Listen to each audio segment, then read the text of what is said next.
I'm going to talk about another topic that not a lot of people really like to discuss. It's goal setting. Honestly, I don't even really like to set goals per se, but I'm going to approach this from a unique perspective that I hope changes the way that you see the importance of setting goals. And it's going to be something that changes your thinking about it so it comes automatically, not necessarily something that you list out, plan ahead for 1 year, 5 years, 10 years, but a goal setting process that is going to enrich your life and hopefully make a profound difference in the growth of your career. Hi, my name is Shawn Sommerkamp, and this is Motivationeer Christian Coaching.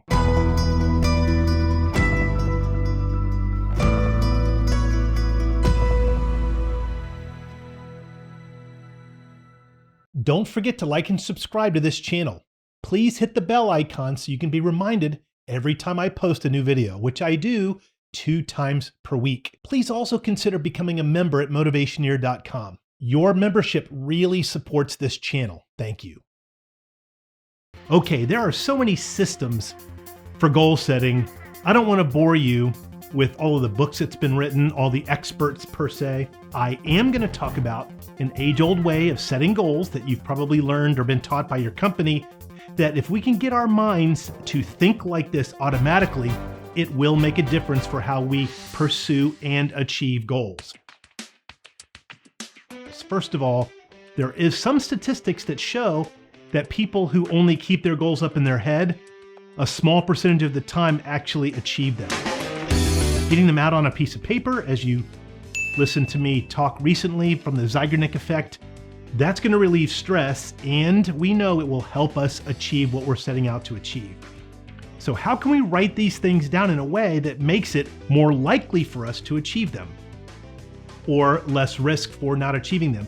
And that's using, the SMART goal setting methodology. SMART is an acronym. I know you all know this. This is not new, but I'm going to remind you so you can think about it automatically from this point forward. SMART is specific, measurable, achievable, relevant, and time-bound. As you know, because you know about SMART goals already, for each of those 5 dimensions that are left out, the risk of not achieving the goal goes way up, right? That's pretty straightforward. So we want to make sure that every goal is specific, measurable, achievable, relevant, and time-bound. We can't just say, if we're looking at, for a moment, our performance, our overall performance in our professional role, we can't just say, hey, I'm going to get better at closing deals in the next quarter, or I'm going to have fewer errors when I submit my documentation over the next 3 months. You can't. So when it comes to improving your overall performance, instead of just saying, I'm going to get better at something, we want to make it very specific. What specifically is the thing you're going to do better? And force yourself to find the quantitative measure. That is what measurable is. Now, yes, sometimes it's an on or an off. Like, for example, by the end of the year, I'm going to get all of my corporate mandatory training done. That's a you do it or you don't do it. But everything else, we really want to numericize it as much as possible. That's the measurable, okay? Say the specific thing you're going to do, and then in what units of measure. If you're not used to thinking like this, practice it. This is where SMART goal setting really starts to come into this automatic response. Really start thinking in terms of what can be measured or how it can be measured. Then you want to make sure it's achievable. We can't just say, I'm going to attain this lofty new goal because we know it's going to make our boss happy, our company happy, the CEO happy, or even our employees if it's something that our employees have asked us to improve. We want to make sure it's achievable. That means picking something that if it's not all the way to where they hope it will be, because that's not achievable, it's not realistic, back down just a little bit from that large, lofty number and make it something that's achievable, but in the same trajectory of what would improve your performance to others. Then you want to make sure it's relevant. This one, I think, is overlooked perhaps more than anything else. You want to do it with relevance to your ultimate career aspirations, to the company's high-level corporate goals, relevant to the core values of the business or your department or your division, and relevant to the core values that you possess on your own. Really think this through. We want it to be relevant in what we strive for.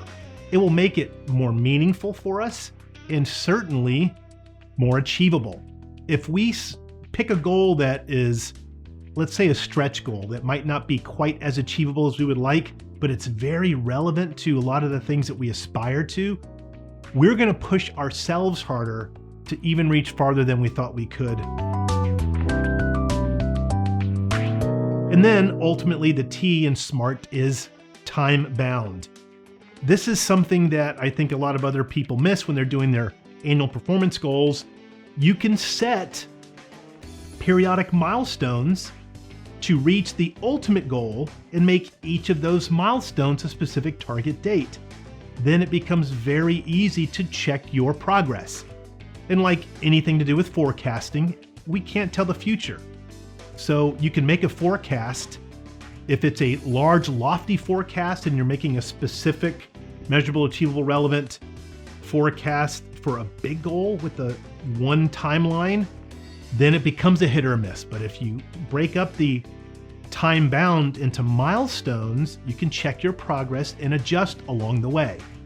And of course, you want to include the people that were part of informing you of the importance of this goal to find out if those milestones line up to their expectations. If it's your employees, of course, then you're doing something for the department, get their buy-in. You want it to be collaborative.